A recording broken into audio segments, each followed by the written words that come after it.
Hello, my lovelies, and welcome to episode 2 of my podcast. I thought I'd share a few funny stories from some recent holidays.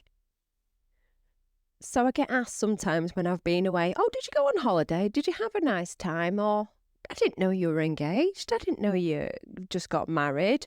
And the reason I don't post many things is, one, obviously I'm quite private with certain parts of my life, and other parts I tend to just share with my clients and we chat face to face. But the reason for launching this podcast as well is just so I can reach a broader audience, a larger audience, and share some of my stories and share some of my clients' stories with you. So I have to share some of these stories with you and the reasons why you maybe don't see too many posts about my personal life, because usually it always ends in disaster and it's not that easy to put in a picture on Instagram. So when my other half asked me to marry him when we were on holiday, we went on a caravanning holiday. We went all the way to Lake Garda and we were setting up the caravan. It was absolutely amazing. I got a can of cider, and then we thought we'd walk down the lake and go get an ice cream and what have you. So we had a lovely time. Like, oh, crikey, there's lots of mosquitoes. Maybe we need to go put some mosquito repellent on. We pop a little bit of mosquito repellent on. Obviously, it's a very nice, soft, gentle mosquito repellent, and I get eaten to death. And when I say eaten to death, literally at least 100 bites. Most of them got infected. I was so ill. So hence why there was no photos really of me, because I looked like I'd got the lurgy. It wasn't just me. There was lots of other people around the lake who'd got a bad case of mosquito bites as well. They were just ravenous. Obviously, apparently it's the female mosquitoes that do the biting. Apologies if I got that wrong, but yes, there's nothing wrong with a female biting, apparently. They just love me, obviously. So anyway, I digress. So I've got loads and loads of mosquito bites on me. Unbeknown to me, my other half is about to ask me to marry him. So we're not too far away from Verona, where Romeo and Juliet's balcony is. And when we originally did the trip, we were just looking at local areas, and it was like, oh, look at this area. Oh, isn't it lovely there? Oh, that'll have been so romantic. So anyway, a couple of days into the trip, and he's like, well, I really think we should go to Verona. It's a long way to come to Italy. Let's go and have a look at Romeo and Juliet's balcony. Obviously, I'm Mrs. Mardy Pants. I've got mosquitoes everywhere. And when I say they're on my bum, they were on my bum, the backs of my legs. I couldn't sit down. I couldn't get comfy. They were everywhere. They were in my hairline. Oh, just, yeah, not good. So obviously, I'm super happy, Jody. I have no idea why my son and Darren thought I was being Margie on holiday. I was perfectly polite to everybody. Obviously, that's a lie. So anyway, I was convinced by them to go, and I was mooching around. I was being Mardy. It was hot. My mosquito bites were killing me. I'd not done my hair. I got loose clothing on. I looked scruffy. I didn't have any makeup on. And the queue for Romeo and Juliet's balcony was massive. And I was like, yeah, no, not for me. Absolutely not. I'm not doing it. You know, oh, look, you can see around the corner there. I'm sure it looks really, really, really nice. So anyway, he convinces me, oh, let's just go and have a wander down. Let's just go and see how long the queue's going to be. Somehow, I don't even know. Must have just been my resting bitch face. I don't know how, but we jumped the queue. I don't ask me to this day how we managed to jump a massive queue, but we did. I think I just had that no FC UKs to give and just walked straight in past the whole queue, and I was just like, what's upstairs? So anyway, we beat most of the queue somehow. Sorry for anyone who's listening who queued for hours. But yeah, we did queue a little bit, obviously, as you get into the inside of it. And I was like, oh, do you know what? At this point, I was actually getting excited because it is something that I think is amazing. We were telling Mason all about Shakespeare and Romeo and Juliet and things. And it was lovely. Anyway, so I still look a scruffy mess, still look hot and sweaty, still Mardy, still covered in spots. And bless him, I have a fear of heights. At this point, I realised I'm about to go onto a balcony and I've got a massive fear of heights. So I started sweating even more. I looked over the balcony, shouldn't have done that, and I felt all lightheaded and dizzy, and I was feeling a bit, oh my God, get me out of here. And at that point, he actually whispered to me, will you marry me? And I just must have looked at him like it was crazy, and I was some weird crazy person of like, you what? What did you say? With all these people listening and watching.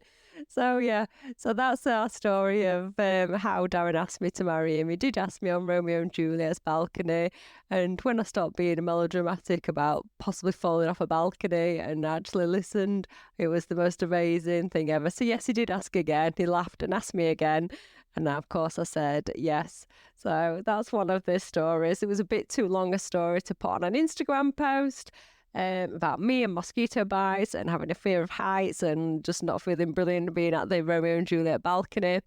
But yeah, it was one of the best days ever, and I just wanted to share that with you. So, have you got any other stories? Have you got any crazy random marriage proposals that can be 100 mosquito bites? I'm sure there was 1,000 mosquito bites, but possibly I'm exaggerating slightly. Talking about heights, I've got another story to tell you. It was when Mason was a lot younger. He was like kind of walking, crawling sort of stage. I am that typical mum that never knows the months and ages of what their child did. But anyway, we were in Blackpool Tower, and they've got that see-through like glass bit of flooring.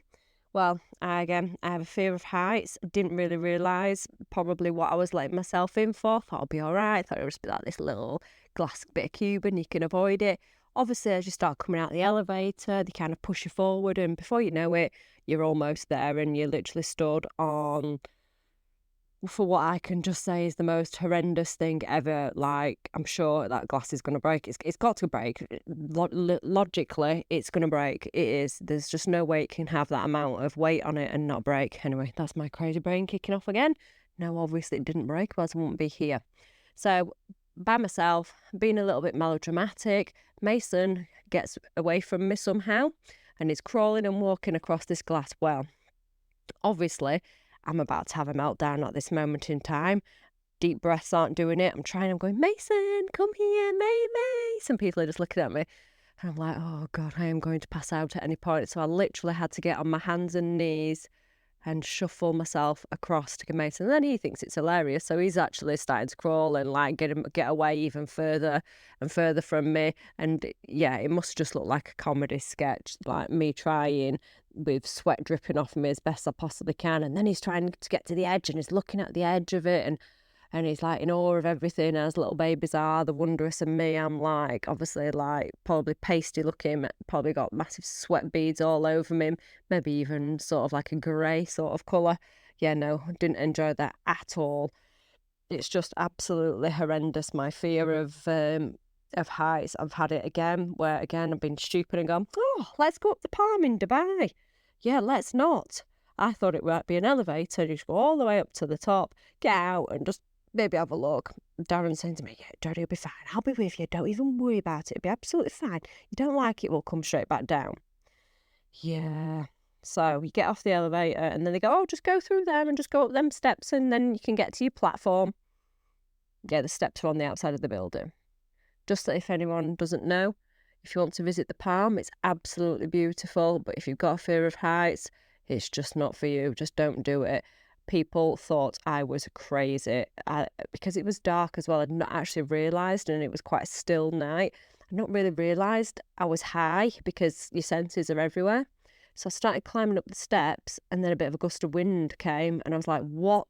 Whoa. And I just looked around and I realised all of a sudden that I was outside on the edge of a building, and not on the edge of the building, right at the top. And you just had to keep going and going and going up until you get to this platform where it's like really windy and it's open. And yes, the views are amazing if you can go to the edge. And again, they have loads of like crazy plastic platform bits where you can stand on and you can just see right down to the bottom of the ground. Who invented them? He must have been, or she must have been an absolute crazy person, because people say, oh yeah, it's amazing, it gets your blood pumping. Yeah, no, it just makes me feel absolutely sick to death. I've got so many more stories that I can tell you about heights, and I'll share some stories that my clients have told me as well. But yeah, I just wanted to share that one with you as well, guys. Talking about Dubai as well, it's just made me remember, oh, honestly, I could not be any other colour than blonde. And I'm allowed to say it because I am blonde and I am dissing myself. I am stereotypical, whether you believe in stereotypical or not, I am a stereotypical blonde at times. I can give advice, but I forget to take my own advice. So on this same holiday, after we've, you've done the palm and everything, worried about heights, I thought, oh, I really want to go to the beach. And obviously Dubai's really hot. I need to make sure I put loads of sun cream on. And all holiday I kept saying to Darren, you need to put sun cream on. You need to put more sun cream on. You need to put more sun cream on. Obviously it's like, desert heat is really, really, really, really hot. So we were at the beach and I thought I'd put plenty of sun cream on. Yeah, no, I didn't. So again, this is another reason why I don't have many Instagram pictures, because for my birthday, I literally look bright red. If I'm brave enough, I will actually pop a picture below on the episode link of how red I was. You might actually be like, oh yes. Good job for filters. I don't really believe in filters. I don't obviously use any filtering for my work and things, but I needed a filter for taking a picture of myself, because obviously people had wished me happy birthday and wanted to know what we were up to. So I had to post a picture in black and white. So there's a famous black and white picture of me and Darren in Dubai that we laugh at all the time, because the actual original picture I actually have, it looks like I've got 3rd-degree sunburns. It's shiny, it's red, it's like blistery looking, and this is my face and my forehead I'm talking about. All the rest of it was covered up in the picture because it was just so red and so uncomfortable. Me and pictures. We don't do many pictures on holiday because there's usually a melodramatic reason where I've either got mosquito bites or I burnt myself, or I'm just looking absolutely scared to death and sweaty. And I was like, oh yeah, let's have a picture at the edge. Yeah, no. So those are some of the reasons why you don't see many pictures from my holidays. So I really hope that you've enjoyed this week's podcast. And well, what can I say? Yes, I am irrational. I have an irrational fear of heights. I hope that's made you laugh and made you look at any fears that you may have. And yes, I guess I've gathered that being bossy and a know-it-all and telling everybody else to put sun cream on ends up with me having sunburn. I really look forward to spending time with you on the next episode. I hope you have an amazing week. Please feel free to pop any messages to me direct or in the comments below. Go and get your sparkle on, ladies, and I'll see you on the next episode.